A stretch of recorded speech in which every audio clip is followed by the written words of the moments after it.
हम लोग पढ़ रहे हैं स्फेरिकल मिरर, आज पढ़ना है गोलीय दर्पण के बारे में। गोलीय दर्पण क्या होता है उसको पहले समझ लीजिए। गोलीय दर्पण क्या होता है कि उस दर्पण को कहते हैं जिसका परावर्तक सतह किसी खोखले गोले का एक भाग होता है। ठीक है, इसको देख क्या बोलते हैं, परावर्तक सतह किसी खोखले गोले का भाग होता है। मतलब कि जो रिफ्लेक्टेड पार्ट होता है स्फेरिकल मिरर, वो मिरर को बोलते हैं जिसका रिफ्लेक्टेड पार्ट वो किसका होता है, किसी पार्ट जो होता है किसका होता है, तो हॉलो स्फेयर का होता है। ठीक है, हॉलो स्फेयर मतलब एक स्फेयर, गोला ले लीजिए। ठीक है, गोला ले लीजिए, मतलब बॉल ही टेनिस का बॉल देखे होंगे, बीच से काटते हैं तो क्या होता है, बीच में खाली होता है। ठीक है, तो मान लीजिए गोला है, जब इसको काटिएगा, ठीक है, उससे पहले आप अगर मान लीजिए पेंट किए, सपोज करिए, ठीक, पेंट कर दिए, तो अभी इसको अंदर से पेंट करें। ये बाहर से पेंट है, ये केप टाइप का ऐसा ऐसा दिख रहा है, और ये कैसा दिख रहा है, ऐसा दिख रहा है। ठीक है, तो ये हो गया आपका कॉनकेव कॉन्वेक्स मिरर, यानी उत्तल दर्पण, उठा हुआ उठल दर्पण यानी उत्तल दर्पण। ठीक है, ये सरफेस इस पे आया, लाइट ऐसे आया, ये हो गया, ये आपका रिफ्लेक्टिंग सरफेस है। ये परावर्तक सतह है, जो रिफ्लेक्टेड परावर्तक सतह। ठीक है, परावर्तक सतह मैनेज कर लीजिएगा भाई इतना, परावर्तक सतह। और इसमें परावर्तक सतह क्या है, ये है अंदर वाला परावर्तक सतह, मतलब रिफ्लेक्टेड पार्ट जिसको बोलते हैं, ये रिफ्लेक्टेड पार्ट है, ये बाहर वाला इधर रिफ्लेक्टेड पार्ट है। ठीक है, और यहाँ रिफ्लेक्टेड पार्ट ये। तो गोलीय दर्पण किसको बोलेंगे, वैसा दर्पण जिसका परावर्तक सतह किसी खोखले गोले से प्राप्त किया गया, किसी खोखले गोले का भाग है। अब ये खोखला गोला है, इसका बीच वाला जो बिंदु है, बीच वाला जो बिंदु है, इसको हम लोग क्या बोलते हैं। अब इसके अंदर आने वाले हम लोग टर्मों को समझ रहे हैं, इसके अंदर आने वाले डिफरेंट टर्म्स कौन कौन आते हैं उसको समझ रहे हैं। ठीक है, एक एक्सिस हम बनाते हैं, एक एक्सिस बनाया आपने, इसको बोलते हैं प्रिंसिपल एक्सिस, यानी ठीक है, इसको बोलते हैं प्रिंसिपल एक्सिस यानी प्रधान अक्ष, प्रिंसिपल एक्सिस यानी प्रधान अक्ष। ठीक है, जिसको डायमीटर ऐसे समझ लीजिए, डायमीटर है। अब प्रधान अक्ष है तो प्रधान अक्ष बाहर की तरफ है, और ये क्या है, ये आपको बोलते हैं केंद्र। ठीक है, इसको बोलते हैं केंद्र, यानी कौन सा केंद्र, तो वक्रता केंद्र, वक्रता केंद्र। आपसे अगर वक्रता केंद्र का डेफिनेशन पूछा, ठीक है, वक्रता केंद्र मतलब इसको इंग्लिश की बात करें, ये हो गया centre of curvature, centre of curvature. क्या बोलेंगे सेंटर ऑफ कर्वेचर के बारे में, वक्रता केंद्र क्या है, वक्रता केंद्र क्या है आपका, गोलीय दर्पण जिस गोले का भाग होता है उस गोले का केंद्र को दर्पण का वक्रता केंद्र कहते हैं। ये जो गोलीय दर्पण है, ये गोलीय दर्पण है, ये किसी भी गोला का, ये खोखले गोला का भाग है, इस खोखले गोले का जो केंद्र होगा वही कहलाता है गोलीय, मतलब वक्रता केंद्र। मतलब क्या बोलेंगे डेफिनेशन, कि गोलीय दर्पण जिस गोले का भाग होता है, गोलीय दर्पण अगर बात करें इसको, गोलीय दर्पण, ठीक है, गोलीय दर्पण यानी स्फेरिकल मिरर, गोलीय दर्पण यानी स्फेरिकल मिरर, जिस जिस जिस मिरर का पार्ट होता है, जिस गोले का भाग होता है, गोलीय दर्पण जिस गोले का भाग होता है उसका उसका केंद्र क्या कहलाता है, वक्रता केंद्र कहलाता है, उसका केंद्र वक्रता केंद्र कहलाता है। मतलब स्फेरिकल मिरर जिस हॉलो मिरर का हॉलो स्फीयर का, जिस स्फीयर का वो पार्ट है, उस स्फीयर का जो सेंटर होता है उसको सेंटर ऑफ कर्वेचर बोलते हैं। ठीक है, क्लियर है इतना? अब देखिए, अब ये सेंटर ऑफ कर्वेचर और ये इस पॉइंट को हम लोग क्या बोलते हैं? पोल। ठीक है, पोल यानी ध्रुव। ठीक है, इस पॉइंट को हम लोग क्या बोलते हैं? पोल। तो पोल क्या हो गया? मतलब जो दर्पण है, जो गोलीय दर्पण है, यही दर्पण है, हम इसको अलग कर लिए, ये दर्पण है। इस दर्पण का जो मध्य बिंदु होगा, ठीक है, पोल क्या हो गया? पोल एक लाइन में लिखे, पोल क्या हो गया? मध्य बिंदु। किसका? किसका? तो गोलीय दर्पण का, है ना, गोलीय दर्पण का। मतलब स्फेरिकल मिरर का जो मिड पॉइंट होगा, वो कहलाता है क्या? गोलीय दर्पण का क्या ध्रुव। चलिए, अभी तक हमने क्या देखा? ध्यान से समझिएगा, थोड़ा सा पूरा मिटा रहा हूँ, कचरा नहीं हो जाएगा। स्फेरिकल मिरर हम लोग पढ़ रहे हैं, पार्ट भी कंटिन्यू है। सबसे पहले एक गोला, ठीक, इस गोला का ये अंदर वाला भाग और इसमें बाहर वाला भाग। इस गोला का जो केंद्र होगा, ठीक है, वही क्या कहलाता है? इस दर्पण का, गोलीय दर्पण का केंद्र कहलाता है। मतलब सेंटर ऑफ कर्वेचर, वक्रता केंद्र। और ये प्रधान अक्ष, ठीक है, जो कि वक्रता केंद्र से गुजरता है। फिर ये क्या? ये पोल। ठीक है, अभी आप पोल पर है, यानी ध्रुव। ठीक, ध्रुव क्या है? Mid point of spherical mirror. ठीक है ना, mid point of spherical mirror मतलब मध्य बिंदु किसका? गोलीय दर्पण का मध्य बिंदु।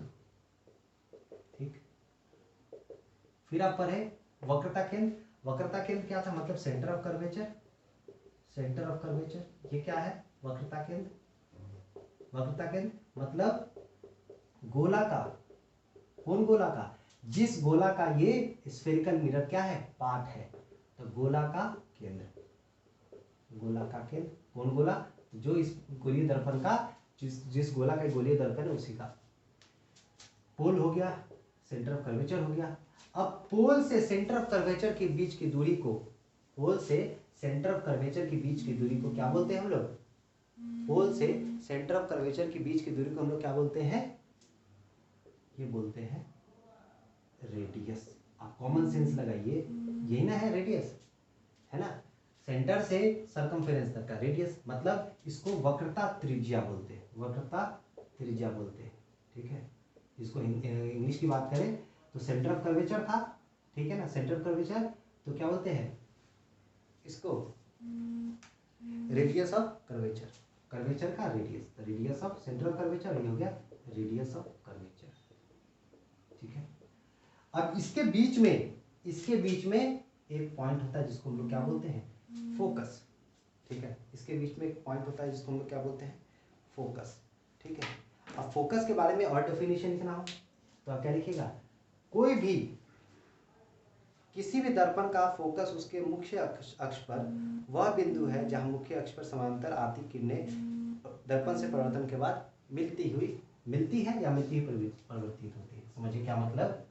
कि कोई रे है, ठीक है, कोई रे है, तो ये रे, अब देखिए ये फोकस यहाँ है, अगर इसकी बात करें तो फोकस यहाँ है। तो ध्यान से देखिएगा, ये उत्तल दर्पण का फोकस कहाँ बन रहा है? मिरर के पीछे, सब कुछ इसके पीछे बन रहा है उत्तल दर्पण का। लेकिन अवतल दर्पण का किधर बन रहा है? सब कुछ आगे, सेंटर भी आगे, ठीक है, सेंटर ऑफ कर्वेचर भी, मतलब ये फोकस भी आगे, सब कुछ आगे बन रहा है ना? तो पैरेलल कोई रे, ये होल है, वो क्या बोला? कोई रे आ रहा है, समानांतर है, तो वो हमेशा टकराने के बाद वो क्या जाएगा? किससे हमेशा पास करेगा? फोकस से पास करेगा। यही कह, या जाएगा, आज पास करेगा या पास होता प्रतीत होगा। जैसे ये पैरेलल आया, ठीक है, ये यहाँ तो ये आ नहीं रहा है, ये यहाँ पे तो टकरा के चला गया, ठीक है, ये तो यहाँ पे ये क्या हो जाएगा, ये डिफ्लेक्ट करके चला जाएगा, ऐसे ये चला गया। तो ये पीछे कहीं फोकस तो यहाँ बन रहा है, ये पीछे पीछे क्या होता चला जाएगा, लगेगा कि वहां पे हो रहा है। फिर से समझिए, ये अवतल दर्पण है, ये प्रिंसिपल एक्सिस और ये पोल है। तो कोई रे आया, रे इस पे आया, टकरा के वापस चला गया, ठीक है, वापस चला गया। तो क्या होगा, ये टकराया नहीं यहाँ पे, ये फोकस पे जाके लगेगा कि मिलता हुआ है। इसीलिए बोला या तो एक्चुअल मीट करे फोकस पे या मिलता हुआ प्रतीत हो, तो दोनों अलग अलग मिरर पे, ठीक है, उसी को हम लोग क्या बोलते हैं, फोकस बोलते हैं, ठीक। तो यहाँ से यहाँ रेडियस है, फिर एक टर्म आएगा आपको फोकल लेंथ, ठीक है ना, एक टर्म आएगा आपको फोकल लेंथ यानी फोकस दूरी, फोकल लेंथ, फोकस लेंथ यानी फोकल दूरी। तो फोकल दूरी क्या है, कॉमन सेंस लगाइए, ये जो डिस्टेंस है पोल से फोकस की दूरी, पोल से फोकस की दूरी क्या कहलाता है, फोकल लेंथ कहलाता है, मतलब स्मॉल एफ कहलाता है। अब देखिए स्मॉल एफ बराबर हम लिख सकते हैं r/2, है ना, यहाँ से यहाँ पूरा r है, यहाँ से यहाँ पूरा r है, ये इतना r है, ठीक है, ये r, ये f और ये f दोनों मिला के बनेगा, है ना। तो f = r/2, इसके अंदर एग्जाम में क्वेश्चन आता है। आशा करते हैं चीज़ें आपको समझ में आई होगी, मज़ा आया होगा। फिर भी कोई डाउट है तो प्लीज़ कमेंट सेक्शन में जरूर डालिएगा। अब हम लोग देखते हैं जो किरण होता है उसके बारे में समझते हैं। 4 तरह का आएगा, हम केवल अवतल दर्पण में समझते हैं, उसी चीज़ से आपको उत्तल दर्पण में चीज़ें समझ में आ जाएगी, ठीक है ना। पहले अवतल दर्पण में समझते हैं, फिर उत्तल दर्पण में अपने आप समझ में आ जाएगी।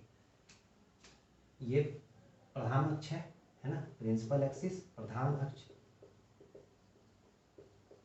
ठीक है, ये पोल यानी ध्रुव, ठीक, और ये फोकस, ये सेंटर ऑफ कर्वेचर।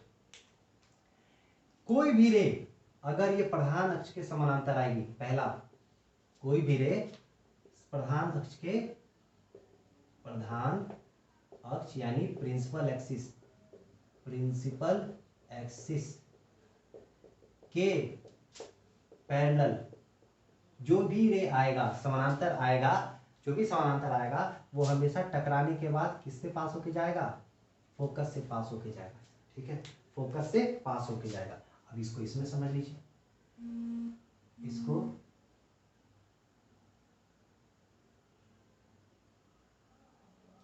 सॉरी ये फिर से समझिए,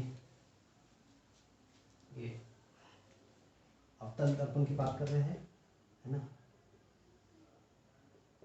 बाहर से है, ये पोल, ये प्रधान अक्ष, ठीक है, ये प्रधान अक्ष, ये फोकस, ये सेंटर। तो प्रधान अक्ष के पैरेलल कोई भी रे जो आएगा वो हमेशा किसके पास होके जाएगा, फोकस से पास होके जाएगा, या वैसा प्रतीत होगा, ठीक है। तो जब ये हम ड्रॉ किए, ठीक है, ये प्रधान अक्ष, ये फोकस, ये पोल, फोकस और ये सेंटर ऑफ कर्वेचर, ठीक है। अब ये रे पैरेलल गया, टकरा के चला गया वापस, तो क्या हुआ, ये लग रहा है कि यहाँ पे आके, ये लग रहा है क्या, यहाँ पे आके मीट कर रहा है, एक्चुअल मीटिंग नहीं है लेकिन कहाँ जा रहा है, फोकस से। तो क्या याद रखना है कि जब भी प्रधान अक्ष के पैरेलल कोई किरण आएगा, तो हमेशा किससे पास होगा, फोकस से पास होगा, ठीक है। इसका जस्ट उल्टा समझ लीजिए, जस्ट उल्टा क्या हो जाएगा कि जब कोई रे फोकस से पास होगा तो वो क्या हो जाएगा, पैरेलल हो जाएगा, ठीक है ना, फोकस से पास तो पैरेलल टू किसके, प्रधान अक्ष, ठीक है ना, प्रधान अक्ष समानांतर होगा प्रधान अक्ष के, हो गया, क्लियर है दोनों। अब दोनों के बाद तीसरा, ठीक है, चार तरह का है, चार तरह का प्रॉपर्टी है किरण का, जो कि इमेज फॉर्मेशन में आपको काम आएगा। अगले क्लास में हम लोग इमेज फॉर्मेशन को पढ़ेंगे, ठीक है। तीसरा क्या है कि जब भी ये अगेन पोल, ये फोकस, ये सेंटर ऑफ कर्वेचर। तीसरा क्या बोला, तीसरा बोला आपको जब भी कोई रे सेंटर ऑफ कर्वेचर से होके जाएगा, जब भी कोई रे सेंटर ऑफ कर्वेचर से होके जाएगा तो हमेशा वहीं से वापस लौट आएगा, ठीक है ना। जब भी कोई रे सेंटर ऑफ कर्वेचर से होके जाएगा तो वहीं से वापस लौट के आएगा, सेम पाथ को फॉलो करेगा, ठीक है ना। सेंटर से जाएगा, सेंटर से जाएगा और लौटेगा वापस वहीं से, ठीक है ना। वापस लौटेगा वहीं से, सेंटर से जाएगा और सेंटर से वापस आएगा, ठीक है। ये कहलाता है तीसरा, ठीक है। इस केस में भी देख लीजिए, ये है यहाँ, ये पोल, ये फोकस और ये सेंटर। तो कोई सेंटर से आया, ठीक है, ठीक है, कोई सेंटर से आना चाह रहा है, सेंटर पे आना चाह रहा है, तंत्र की बात कर रहे हैं, तो वो क्या है कि यहीं से टकरा के चला गया, आया वापस चला गया, लेकिन एक्चुअल में वो कहाँ से होके जा रहा लग रहा है, ये यहाँ से होके जा रहा है, ठीक है ना। एक्चुअल में वो टकरा नहीं रहा है, लेकिन ऐसा प्रतीत हो रहा है वहाँ से होके आ रहा है। तो इसमें समझ में ज़्यादा आएगा, उसमें कम आता है। तो याद रखिएगा, सेंटर से आता है तो सेंटर से ही वापस लौटेगा, तो ये तीसरा, ठीक है। चौथा क्या है, चौथा क्या है, ये पोल, ये फोकस, ये सेंटर।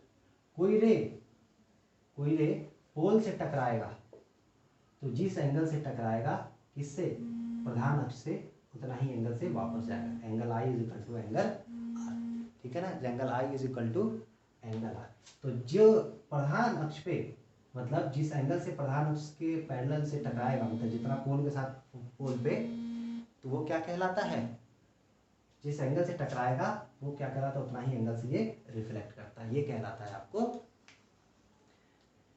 ध्रुव पे टकराने वाला, है ना। ध्रुव की दिशा में आपतित किरण उतना ही एंगल से परावर्तित होगी जितना एंगल से ये टकराएगी, ठीक है, प्रधान अक्ष के।